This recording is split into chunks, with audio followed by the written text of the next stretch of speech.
bára ilé ẹni bá ń jẹ kòkòrò tí ọ̀dà tá a kọ̀ tá a wí fún un ẹrẹ́ rẹ̀ ò ní jẹ́ ká rí ti bora lóru akandọ̀rọ̀ Awíkonko ló kọ́ mi Àjàó àrò ni mi Awíkonko aṣọ lójú ọlọ́rọ̀ bọ́lọ́rọ̀ bá gbọ́ kí n bàbá ńlá bàbá ọlọ́rọ̀ ṣe.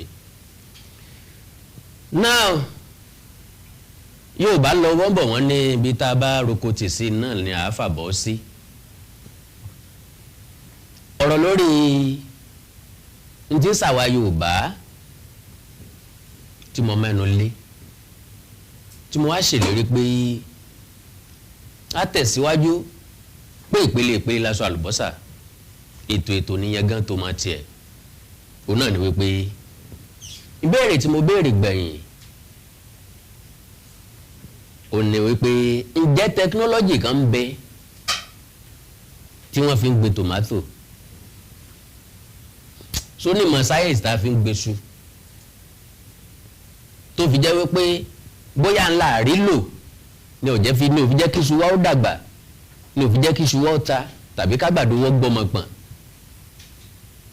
níbẹ̀ náà mo ti wá béèrè lọ́wọ́ ẹ̀ wípé ǹjẹ́ o lè káyé àjàgbé ejò tí ń wọlé sílẹ̀ Yorùbá lójúmọ́ látòkè Ọya nǹkan fi ń káta tán fi ń kó tìmọ́tì tán fi ń kálùbọ́sà tán fi ń kóṣu tán fi ń kẹwà tán fi ń kó kùndí tán fi ń kélùbọ́ tán fi ń kó oríṣiríṣi nǹkan wọlé.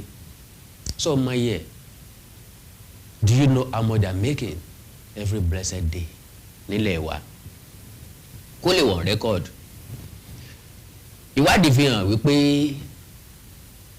like 750 million naira làwọn ará òkè Ọya ń rí lórí ata tí wọ́n ń rà lẹ́kọ̀ọ́ àwọn ará Èkó ìpínlẹ̀ Èkó nìkan ǹjọ́ mọ̀ pé every blessed day ata tí wọ́n ń jẹ tí wọ́n ń rà ń bẹ̀ equivalent to 750 million naira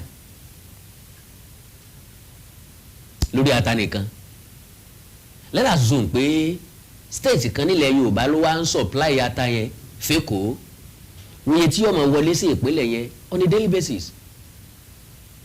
Ìwádìí fi hàn calculation ìwádìí fi hàn wípé like 22.5 billion naira ní ata àti tomato tí wọ́n ń jẹ nípínlẹ̀ Èkó nìkan lóṣù kan.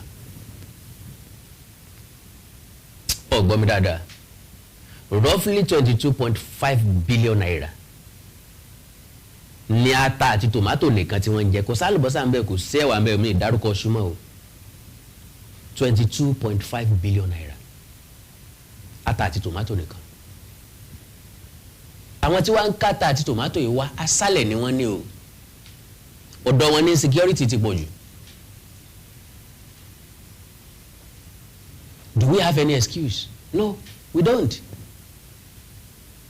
Gbogbo ìgbà táwọn àgbẹ̀ ní ìsàlẹ̀ ń bì tí wọ́n ń sunkún ẹyin àròkọ lọ́mọ́ o ìjọba ẹ ràn wá lọ́wọ́ o àwọn Fúlàní ti gbogbo lọ́wọ́ wa o mo máa ń béèrè wípé ńgbà tí ìran Yorùbá bá ń pariwo páwọn ẹ̀yà kan gbogbo lọ́wọ́ àwọn nílẹ̀ wọn tí ìṣe nílẹ̀ tiwọn nílẹ̀ wa tí ìṣe nílẹ̀ tiwọn does that make any sense? Mélòó làwọn Fúlàní tó gbòkú lọ́wọ́ yín mélòó lẹ́yìn yẹn tẹ́ wà ń lù ú kí ni ìgbésẹ̀ tẹ́ ẹ gbé? Now àwọn àgbẹ̀ tí ń kó nǹkan ọ̀gbìn wá látòkè Ọya ǹjọ́ mọ̀ wípé some of them travelled as long as like 700 kilometers kan tó dé ìlú Èkó kan tó gbé nǹkan ń tà nílùú Èkó. Ìwọ náà lè gbá research débẹ̀. Ọkọ̀ tí ó wọlé sẹ́kọ̀ọ́ láti Borno tí ó kó nǹkan wá láti Sokoto tí ó kó wá láti Maiduguri àti bẹ́ẹ̀ bẹ́ẹ̀ lọ. Now jẹ́ kí n tó fún ẹ ní pọ́ìntì yìí nínú ọdún yìí ìjọba ìpínlẹ̀ Èkó àti ìjọba ìpínlẹ̀ Niger wọ́n tọwọ́ bọ̀wé àdéhùn wípé nǹkan oúnjẹ tí wọ́n máa tà lÉkòó ìpínlẹ̀ Niger ni wọ́n ti máa gbìn. Governor Niger State sọ jáde boldly pé we have cleared 1 million hectares of land. Now ask your governor, how many hectares of land have they cleared? None. Wọ́n náà dẹ̀ wà nínú àwọn tí ń pariwo ebi tí sunkún ebi tó expect pé ìjọba kan ló yẹ kó pèsè oúnjẹ fún ọ. Tìjọba ní láti pèsè conducive environment. Conducive environment kankan ò lè wà níbi tí kò bá ti sí òótọ́ tí selfishness ti gbilẹ̀, because àwọn tó jẹ́ elite ni yóò instigate masses sáwọn èèyàn kan torí personal interest tiwọn. How do you now get a conducive environment? No, you can't. So, like I said, nígbà táwọn Hausa Fúlàní yìí tí wọ́n bá rìn like 700 kilometers láti wá tajà wọn lẹ́kọ̀ọ́, they go back with billions of naira every month. Wọ́n kọjá wa, wọ́n gbowó wa. Ntí wọ́n kó wa ò bad, kì í ṣe nǹkan táwa gan ò lè dágbé, kì í ṣe nǹkan tí ò wù nílẹ̀ wa. Àwọn kan máa ń sọ pé àwọn ọmọ bóyá àlùbọ́sà máa wù nílẹ̀ Yorùbá, then you now ask them, ṣẹlẹ̀ tí wọ́n fi ń gbé yàtọ̀ ni? Because to the best of my understanding, tí a bá sọ pé aṣálẹ̀ ní north, aláwọn area kan náà lọ́dọ̀ wa tó jẹ́ ilé ọ̀dàn tó já sálẹ̀ bí tọ́dọ̀ wọn. Bójò ṣe ń rọ̀ ní south kọ́ ló ṣe ń rọ̀ ní north. Ṣùgbọ́n wọ́n ń ṣe irrigation farming year in year out. Brothers, sisters, àgbàdo ti wá lásìkò, wọn alágbàdo ti fẹ́ dé, àgbàdo ti lọ. Báwo náà ṣe ń gbé tiwọn lókè ọya tá a fi ń rágbàdo gbígbẹ jẹ, tá a fi ń rẹ́kọ̀ọ́ jẹ yípo ọdún, tí wọ́n fi ń rágbàdo fi ṣàwọn nǹkan tí wọ́n fi ń ṣe yípo ọdún. Bóò ni wọ́n ṣe ń gbé tọ̀dọ̀ wọn tí tòmátò wọn ò fi rírí, tó jẹ́ tòjò tẹ̀rù la fi ń jẹ tòmátò, la fi ń jata, la fi ń jẹ àlùbọ́sà. Oúnjẹ tí èèyàn 250 millions tán bá jẹ lójúmọ́ kèrèmí kọ́ o, ṣùgbọ́n bó lóúnjẹ yẹn ti ń jáde, that is my own concern. Ẹ̀yà tí ò bá ti lè gbọ́ jíjẹ àti mímu ẹ̀yà ẹ̀ kì í ṣẹ̀yà gidi. Tẹ́ ẹ bá gbàgbé, there was a time tí mo ní gbogbo àwọn tí wọ́n ń sọ kó Hausa kúrò ní Nàìjíríà kúrò nílẹ̀ Yorùbá, Ìgbò kó kíní kan kúrò nílẹ̀ Yorùbá, you will now ask them pé bẹ́ẹ̀ bá lé wọn kúrò sẹ́fẹ́ bá wọn jà.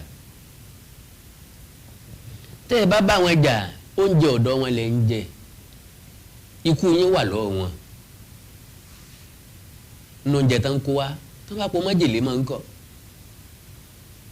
So orí NAFDAC lára àpò ẹ̀wà rí, ṣé wọ́n kọ fóònù nọ́mbà sápò ráìsì rí? So o ti rí lára àlùbọ́sà rí?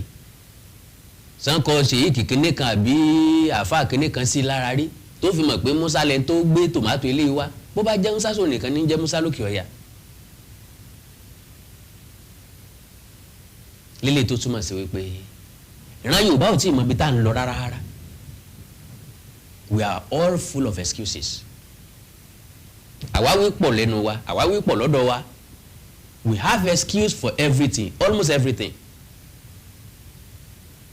Asáàfẹ́ sọ̀rọ̀ tó dùn. Àwọn ibìkan ń bẹ tá a ti ń láti jókòó sọ àsọyépọ̀ sòótọ́ ọ̀rọ̀ fúnra wa, kanra wa níkòó.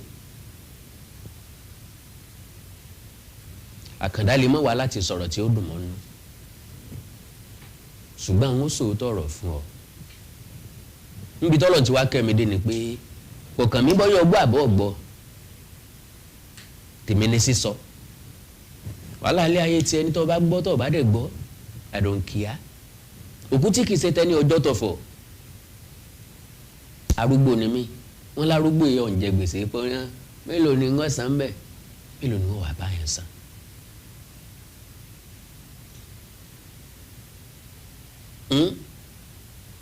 ń pẹ́ kí àlàó tó mọ̀ pé gùn kó tó da láṣìlá kó tó mu gùn. ìbànújẹ́ nìkan ò tún lù ú. ìbànújẹ́ nìkan ayọ̀ ẹnìkan ni. So like I said, kí n mọ́ gbàsìkò yín now kò sí ìpínlẹ̀ náà nílẹ̀ Yorùbá tó lè sọ pé bí ìpínlẹ̀ Èkó ṣe ń generate internal revenue làwọn lókun àtagbára láti ṣe bẹ́ẹ̀. Lóòótọ́ gbogbo ọkọ̀ tí ń wọ̀lú Èkó tí wọ́n ń káwọn nǹkan ẹ wá ìjọba ń gbowó lọ wọn, ìjọba ń gbowó lórí wọn. Bó o fẹ́ kọjá ní ọjà ọ̀sánwó, bó o fẹ́ jọjà lọ́jà ọjàwé, ìpínlẹ̀ Èkó máa wé wọn. Ṣé bẹ́ẹ̀ ló ṣe rí káàkiri? Now ẹ jẹ́ ká tún wá béèrè lọ́wọ́ gbogbo àwa tí à ń sunkún ebi ń pa wá yìí. Mo sọ gbólóhùn kan earlier pé màálù mélòó ni wọ́n ń pa lẹ́kọ̀ọ́ lójúmọ́ náà ń pa ń bàdàn lójúmọ́ because bá a ṣe ń jẹ màálù nísàlẹ̀ ń bí kọ́ náà ṣe ń jẹ màálù lókè ọ̀yà. They almost see their cow as human being. Ó fẹ́ nira fún wọn láti dọ̀bẹ́ dé màálù lọ́rùn ṣùgbọ́n jẹ́ kàráǹgídá pé bẹ́ẹ̀ ni wọ́n ti ń rówó ni. Ìwádìí fi hàn wípé ó kéré tán like 10,000 cows ni wọ́n ń pa lẹ́kọ̀ọ́ every day. Ìpínlẹ̀ Èkó nìkan ni mo ń sọ o like 10,000 cows. Tó bá wo dáadáa wá rí báwọn màálù kan ti worth 1 million naira, àwọn kan 800,000, àwọn kan 700,000, àwọn kan 500,000 naira. Let us assume pé àwọn màálù tí wọ́n ń pa yìí àgbé price wọn sórí 400,000 naira. Do you know how much that is? 4 billion naira daily and 120 billion naira monthly. My question fún ọmọ Yorùbá tó onígbàgbọ́ pọ̀ gbọ́n onímọ̀ olóye state tó bá ń generate 120 billion naira láàrin oṣù kan, wá wo development tó ti máa wà nínú ìlú yẹn ní state nínú ìpínlẹ̀ yẹn. Ṣé wọ́n kọrúkọ sára Fúlàní àtàwùsá nìkan páwọn nìkan ló lè sin màálù ni? Àbọ̀wọ́ wọn nìkan ni màálù ti ń yè tí ì ti kú? Kí ló bá àdì tí ìpínlẹ̀ kọ̀ọ̀kan bá ní ranches tó jẹ́ tìjọba? Kí ló burú ń bẹ̀ táwọn tó dólówó lọ́dọ̀ wa tán bá ní ranches? Tó fi jẹ́ pé estate nìkan ni gbogbo wa ń là ń ronú lé lórí, estate nìkan là ń kọ́, estate nìkan là ń polówó. At the end of the day a kàn polówó àwọn estate ni majority ò lè lọ gbé bẹ̀ nísìn, ṣùgbọ́n a kàn rákalẹ̀ sí gbóǹbẹ̀ náà. There are a lot of ways as a region gẹ́gẹ́ bí ìpínlẹ̀ tá a fi lè generate owó internally láì ní aráàlú lára rárá.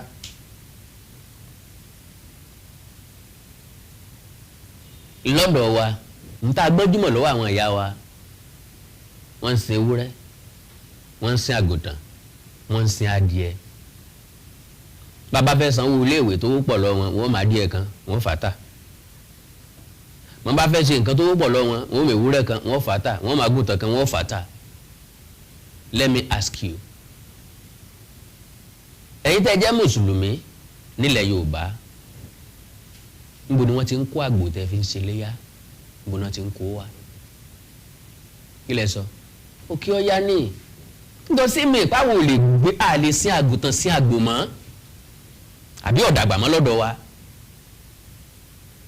Lóòótọ́ oríṣiríṣi àwọn àdúgbò ńlòfin ti wà wípé ẹ má sin ẹran because ọmọ ọlọ́mọ ò lè payọ́ níyà, ẹran ẹnìkan ò lè wá jẹ nǹkan mi nílé mi kí n má ṣe ń sùtá. Kò wá sọ pé ìlera ọgbà fún ẹran yín o láti sìn lọ́pọ̀ yanturu. ranches kò sí nǹkan tí wọ́n fi ń sin màálù. àìmọye ọmọ Yorùbá tó jálàpàtà, they can as well control cows as those from the north. Yes, àìmọye ọmọ Yorùbá tó lè bá màálù sọ̀rọ̀, tó lè mú màálù, tó yẹ pé iye màálù tán pa lójúmọ́ tàbí tán ti pa láàrin oṣù tàbí tán ti pa láàrin oṣù kò níye. With that, ìwádìí fi hàn, òye fi hàn mí wípé kò sí ẹni tí ò lè sin màálù during the time of Awólọ́wọ̀. wọ́n lọ mú spẹ̀sì màálù kan wá, bóyá Mali ọ̀sọ́ náà ti lọ mú wá ń gbà yẹn. àwọn Awólọ́wọ̀ travel as far as wọ́n wá lọ sí Argentina ọ̀sọ́, bóyá ní pé Mali àbí Libya. Mali ni wọ́n ti mú spẹ̀sì yẹn wá. màálù yẹn la máa ń pè ní ẹ̀ńlá. òun kì í níwo bíi màálù àwọn ará Òkè Ọya, because Kennedy tí ọ̀jẹ̀ kan sin màálù táwọn ará Òkè Ọya ń gbà yẹn, wọ́n ní lọ́dọ̀ wa àwọn kòkòrò kan ń bẹ tí máa ń tètè pa wọ́n, ṣùgbọ́n mi ò rò pé rí bẹ́ẹ̀ máa lónìí, because àwọn màálù àwọn ará Òkè Ọya náà ni wọ́n ń dà kiri oko lóyìnsìn tán fi ń jẹko káàkiri. so tó bá jẹ́ pé wọ́n ń kú ni wọn ò ní kó wọn wálẹ̀ wa, ilẹ̀ wa ni wọ́n ti ń jẹ tán ti ń sanra, aṣálẹ̀ làwọn ní, ibi láti nílẹ̀ ọlọ́ràá náà ti ń jẹ koríko tó dáa.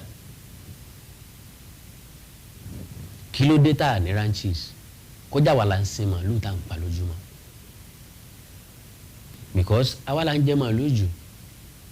every Saturday ó wà ń bẹ́ẹ̀ ńlẹ̀, òkú yẹn ni máa ń pa màálù jù. wọ́n sọ pé wọ́n pa 30 cows 40 cows, màálù márùndínlógún láti pa ń bẹ̀ yẹn. àwọn tí wọ́n ń kó wá ọ̀pá bẹ́ẹ̀ wọn àfi sòkú bẹ́ẹ̀. ìjọba yìí lọ gbọ́ para Òkè Ọya ń sòkú, wọ́n ń pa màálù rẹpẹtẹ. àwa la fẹ́ràn fẹ́fẹ́rìtì,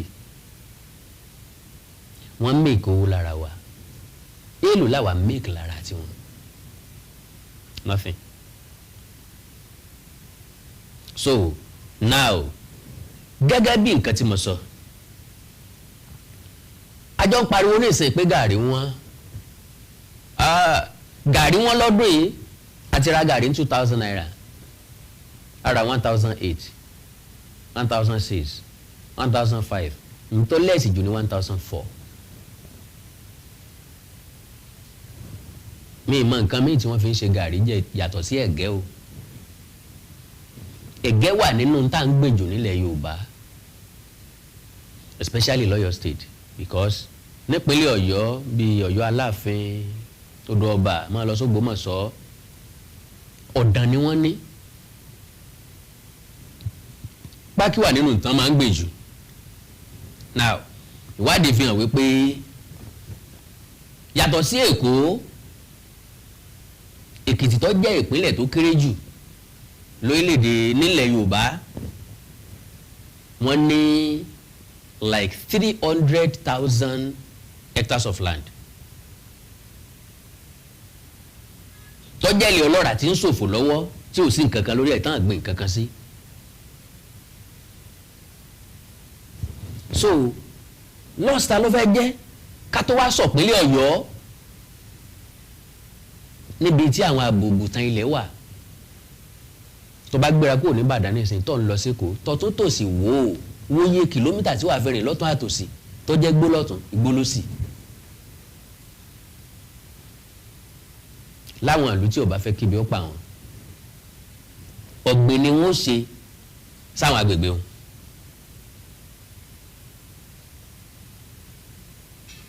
oríṣiríṣi àwọn ilẹ̀ yẹn ni wọ́n lè gbé oríṣiríṣi nǹkan sí. Like I said, àtàwọn gómìnà wa àtàwọn tá a járàlú àkáwọ́ gbéra náà ni ńgbà tí gàrí wọn. bó bá jẹ́ pa ní gómìnà tí ó nífẹ̀ẹ́ aráàlú tàbí tó lọ́pọlọ, yóò ti yà wọ́n ilẹ̀ kan sọ́tọ̀, because òfin orílẹ̀-èdè ti fààyè gba àwọn gómìnà ìpínlẹ̀ láti jẹ gàba lórí àwọn ilẹ̀ kan sẹ́yìn tó yẹ pé àwọn ni wọ́n ní control lórí àwọn ilẹ̀ yẹn. gbogbo àwọn ilẹ̀ yẹn ẹ máa pe àwọn tó fẹ́ dáko kí wọ́n wá dáko. OAU ṣe kinní kan lọ́dún yìí nígbà tó ń jẹ́ bẹ̀rẹ̀ sí wọ́n yẹn wọ́n pa àwọn èèyàn pé kí wọ́n wá dáko ìwọ́n tó bá lágbára 1 hectare 1,000 naira lọ́sàn. tí wọ́n tó bá ní ìdí 5 hectares that is 5,000 naira. ṣé kò rọrùn bẹ́ẹ̀ yẹn? àwọn èèyàn ya bò wọ́n ni láàrin ọ̀sẹ̀ kan gbogbo ilẹ̀ tán rò pa wọn ní tán fẹ́ fi fún àwọn èèyàn kan fi dáko. mo believe pé bó ṣe yẹ kí gọ́fìmẹ̀ntì tó ṣe lélẹ̀ tí gọ́ọ̀mẹ̀ntì náà bá fẹ́ filẹ̀ lọ́fẹ̀ẹ́ 1,000 per hectare fáwọn èèyàn yóò yà wọ́n lára gbàtàn bá náwó rẹpẹtẹ láti sọ̀gbìn wọn ò ní lọ́kàn láti fowó rẹpẹtẹ lérí ire oko. And to the best of my understanding gọ́fìmẹ̀ntì lè ra àwọn nǹkan ọ̀gbìn yìí lọ́wọ́ wọn lówó tí ọ̀pọ̀ irú gọ́ọ̀mẹ̀ntì tó bá fẹ́ ṣe bẹ́ẹ̀ yóò fáwọn àgbẹ̀ lájílẹ̀ ọ̀fẹ́ oríṣiríṣi nǹkan tí wọ́n nílò. àwọn tó bá fẹ́ dáko tó pọ̀ gan tá à ń pè ní mechanized farming ìjọba ó pèsè àwọn nǹkan tí wọ́n máa lò àwọn equipment tán lè lò tí yóò fi fún wọn láǹfààní láti dá wọn sáré oko ilẹ̀ tán bá fẹ́. Unfortunately kò sí gómìnà ilẹ̀ Yorùbá tó ṣe bẹ́ẹ̀. gbogbo owó tán ń gbà l'Àbújá wọ́n ń pa sápò ara wọn náà ni wọ́n ń fi ilẹ̀ ni. Now ìwádìí fi hàn wípé tá a bá yọ Èkó kúrò àwọn ilẹ̀ tó wà ní ilẹ̀ Yorùbá márùn tó kù ìpínlẹ̀ Yorùbá márùn tó kù ó ju 74,000 kilometres square.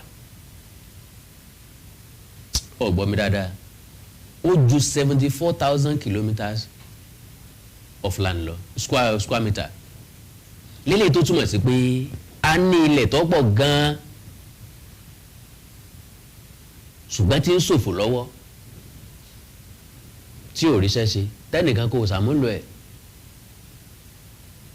Yorùbá sì ní tọ́rọ́ tí ń ṣiṣẹ́ ó wúlò ju ẹgbẹ̀lẹ́gbẹ̀ tó wà lórí dúró tí ò ṣiṣẹ́ lọ o. ọ̀rọ̀ dàbí ọ̀rọ̀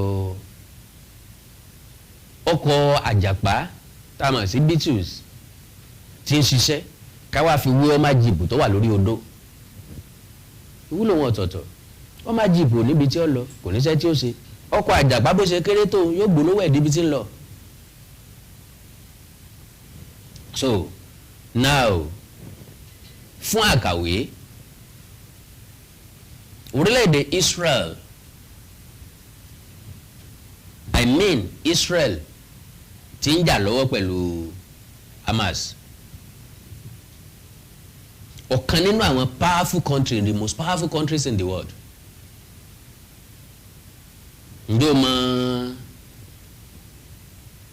iye ilẹ̀ tí wọ́n ní bí ilẹ̀ wọn ṣe fẹ̀ tó bó ṣe gùn tó just 22 kilometre and we have like 74,000 kilometre àwọn dẹ̀ ní just 22 kilometre square. wọ́n dẹ̀ utilize ẹ̀ dáadáa.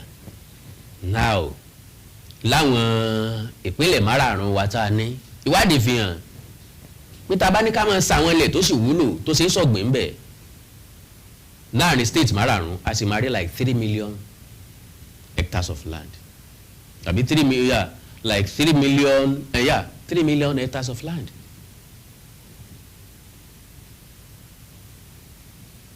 ṣùgbọ́n kí la fi ń ṣe kí ni ìwúlò ilẹ̀ tó wà nílẹ̀ tá a ṣàmúlò ẹ̀. well kí n tó tẹ̀síwájú ẹ fún mi ní ìṣẹ́jú bíi méjì láti gbọ́ polówó ọjà tí mo ní. MDT Clearing Freight and Logistics iṣẹ́ wọn dára ká sísan wọn kárí ayé. MDT Clearing Freight and Logistics. bá a ṣe kárí ayé bẹ́ẹ̀ ni òye iṣẹ́ yé wa. Cargo services wá dúró tán láti Nàìjíríà. a ó bá yín gbé nǹkan ránṣẹ́ sí àwọn èèyàn yín ní Europe, UK, US, Canada, Asia lọ bẹ́ẹ̀. gààrí, epo pupa, ẹ̀gúsí, ẹja gbígbẹ, ìgbín, irú, àpọ̀n, aṣọ, ìlẹ̀kẹ̀, àwọn ìwé tó ṣe pàtàkì àti bẹ́ẹ̀ bẹ́ẹ̀ lọ. kò tán síbẹ̀. MDT Clearing Services lékètéńté àṣẹ tó ń tẹ̀jọba tá a gbà. ó mú àwọn èèyàn yàn wá láàyò láti port. ọwọ́ kan ni MDT á clear kọ̀ńténà yín jáde fún yín. bó ṣe kọ̀ńténà tó kún fún káà lóríṣiríṣi tàbí ohun mìíràn. àwọn òṣìṣẹ́ wa kọ̀ lálá. professionalism wa kò lẹ́gbẹ́. MDT doorstep delivery service náà ò gbẹ́yìn. níbikíbi lágbàáyé àwa gbé ọjà yín fún yín lẹ́nu ọ̀nà yín. MDT tún bá ní ìrajà product sourcing. ìyẹn ni pé à ń ràn yín lọ́wọ́ láti ra ohun tí ẹ fẹ́. à á sì fi ránṣẹ́ sí yín ní kánmọ́ kóbó. ní MDT Clearing Freight and Logistics. akájú ẹ̀ àtò àlétò iṣẹ́ wa yàn. ó yanjú lówó péréte. ẹ máa bọ̀ nínú iléeṣẹ́ MDT ní nọ́mbà 22 Latif Salami Street Ajao Estate Ikeja Lagos. a sì tún ní ẹ̀ka káàkiri orílẹ̀-èdè Nàìjíríà. ẹ bá wa sọ̀rọ̀ 08182311480 àti 09129074004. bákan náà iléeṣẹ́ MDT lókè òkun wà ní Toronto, Canada. Please call +16472895364. Website www.mdtfreights.com. MDT Clearing Freight and Logistics. Assure delivery. mo kí gbogbo etí tó ń gbọ́ wa nílé, mo sì kí gbogbo ojú tó ń wò wá nílé pé ojú tẹ fi ń wò wá ò ní fọ́, etí tẹ sì fi ń gbọ́ wa ò ní di. orúkọ tèmi ni Godwin tí gbogbo ẹ̀yin èèyàn mọ̀ sí ìyá Ìjẹ̀bú. gẹ́gẹ́ bí ẹ ṣe mọ̀ ní ìṣe wa ipe ìlera yín òun ló jẹ wá lógún. a tún ti dé bí a ṣe ń dé o. gbogbo ẹ̀yin tí ẹ ní ìṣòro tó jẹ́ pé ọkùnrin tó dàbí obìnrin nínú ilé, ọkùnrin tí ò lè ṣojúṣe ẹ̀ pẹ̀lú ìyàwó ẹ̀, ẹ kọ̀ sí iléeṣẹ́ Godwin. ẹ̀yin tó jẹ́ pé pépà lè má kà lálẹ́, ẹ má ka pépà bù, ẹ kọ̀ sí wa.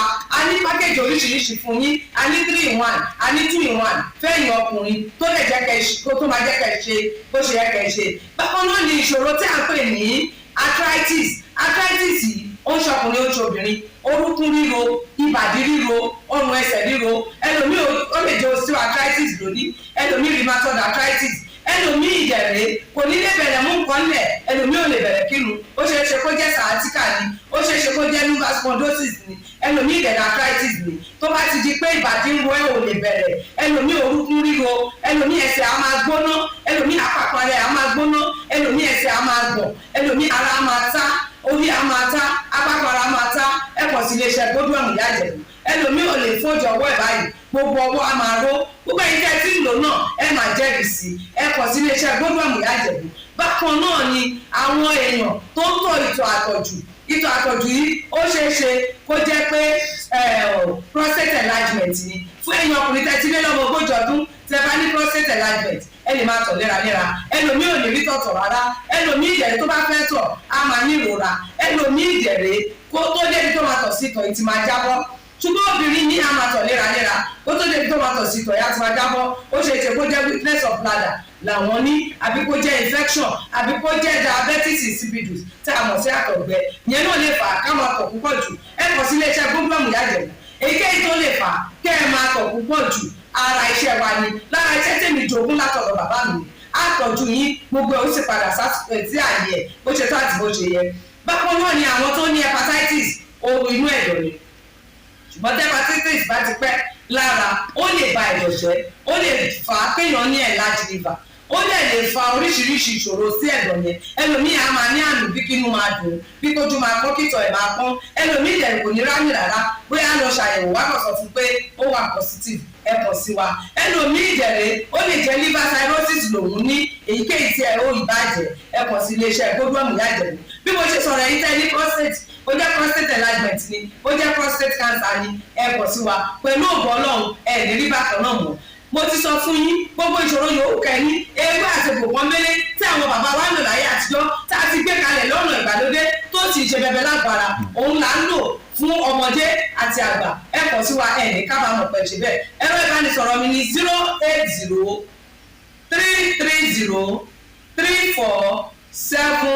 08033034777 0803303 347777. ẹ bá wà lamẹ́ríkà kẹ́ ẹ wà ní Spain kẹ́ ẹ wà ní UK ibikíbi tẹ́ ẹ bá wà bó jẹ́ Canada ni bó lè jẹ́ Port Harcourt ni bó jẹ́ Abuja ni ibikíbi tẹ́ ẹ bá wà ẹ kọ̀ sí iléeṣẹ́ Godwin Ìyá Ìjẹ̀bú. ẹ bá mi sọ̀rọ̀ lórí WhatsApp, ẹ lè pè mí, ẹ lè fi voice note lẹ̀, ẹ lè fi message lẹ̀ lórí WhatsApp, máa dá yín lóhùn bó ṣe tó àti bó ṣe yẹ. gbogbo ibi tẹ́ ẹ bá wà lè gbòógì wá máa dé, ẹ sì ní kábàámọ̀ pé ẹ kọ̀ sí iléeṣẹ́ Godwin Ìyá Ìjẹ̀bú. ẹlòmíì apákan rẹ̀ á máa kú, kí ló fà tápákan ara fi ń kú?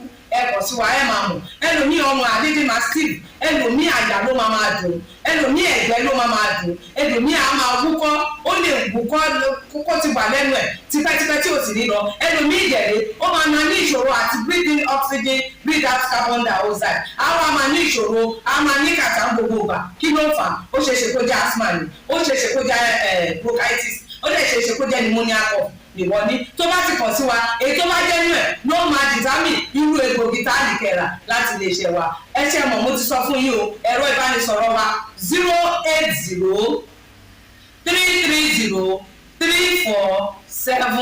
080-330-34777. iléeṣẹ́ Godwin last bus stop yín ni pẹ̀lú agbára Ọlọ́run. Remember, if it is not Godwin, it can never be like Godwin. I used to tell you, health is something to be treasured. Ire o. Awikonko Development Fans Club, ilé aláyọ̀, ilé wa. Awikonko Development Fans Club, ilé aláyọ̀, ilé wa. Ẹgbẹ́ tó dúró fún ìdàgbàsókè àti tẹ̀síwájú èdè àṣà àtún àjogúnbá ilẹ̀ Yorùbá. Ẹgbẹ́ tó fẹ́ ìrẹ́pọ̀ gbogbo ọmọ Yorùbá tó tún gbé àṣà àti ṣe Yorùbá lárugẹ. Awikonko Development Fans Club, ilé aláyọ̀, ilé wa. Awikonko Development Fans Club Worldwide, ẹgbẹ́ tí kò rọ̀gbọ̀kú lé ìjọba, ẹgbẹ́ tó dúró fún ìdàgbàsókè àti ìtẹ̀síwájú èdè àṣà àtún àjogúnbá ilẹ̀ Yorùbá pẹ̀lú àtìlẹ́yìn gbajúgbajà pèdèpèdè ní àkàndá ọ̀rọ̀. Awikonko, ẹgbẹ́ tó ń fẹ́ ìrẹ́pọ̀ gbogbo ọmọ Yorùbá, ẹgbẹ́ tó ń gbé àṣà àti ṣe Yorùbá lárugẹ, ẹgbẹ́ tó dúró láti ṣàtìlẹ́yìn tó gbọngbọ́n fún àkàndá ọ̀rọ̀ Awikonko àti àwọn ètò rẹ̀ káàkiri àgbáyé. Àǹfààní wà láti darapọ̀ mọ́ wa. ẹ bá wa sọ̀rọ̀ lórí WhatsApp nìkan, ẹ lè pè wá, ẹ lè send text message tàbí voice note pẹ̀lú àwọn nọ́mbà wọ̀nyí: +234 8053 270136 tàbí ààrẹ ẹgbẹ́ Adéolú Adékọ́lá lórí +170 48 91 2729. Awikonko Development Fans Club Worldwide, ilé aláyọ̀ nílé wa.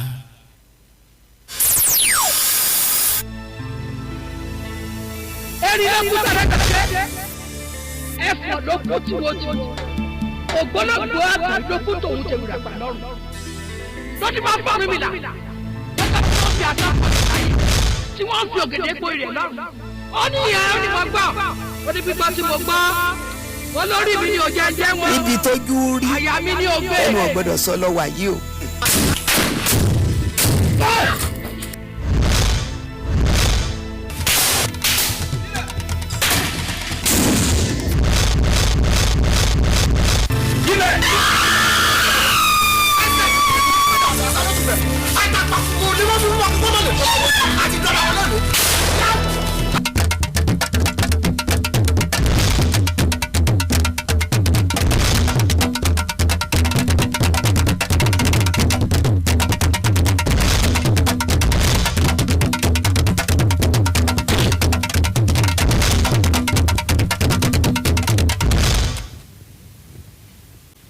ẹ káàbọ̀ padà.